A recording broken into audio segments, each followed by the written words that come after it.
Is it fair to say when we talk about practical application, we talk about acting and the craft that goes into acting, be it spiritual, be it Jungian, be it just simply Meisner technique, you're really just talking about making yourself comfortable in that moment, and that craft, all of those techniques are not necessarily going to, like, because some actors don't need any of that, don't want any of that, and maybe they're cantankerous and show up and hit their mark and walk off, and you're on set with them and you're like, what an asshole, like he could do more of his work, but then you watch it on screen and you're like, oh, it all works. it works. That's fine. But for some people, all of these tools are simply for you to be in the moment and present and comfortable doing the part. I think we probably know loosely how to do that at this point. This is more about being there for each other. Oh, wow.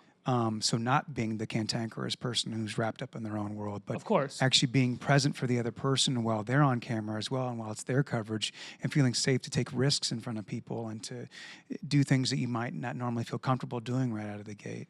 So I think that's what the difference was. It becomes kind of like a trust exercise, Yeah. you know, for lack of a better way to put it. Yeah. I don't mean to trivialize it. And Team effort. Team effort. And, you know, Derek, I think, has this level of what it is to relate to each other, where it's a real honest relating to each other. So you're encouraged to really be clear in front of somebody and not putting it on, you know. And Right. Nobody has to think that you mean something else other than what you're saying, because you're comfortable saying exactly what you mean. yeah.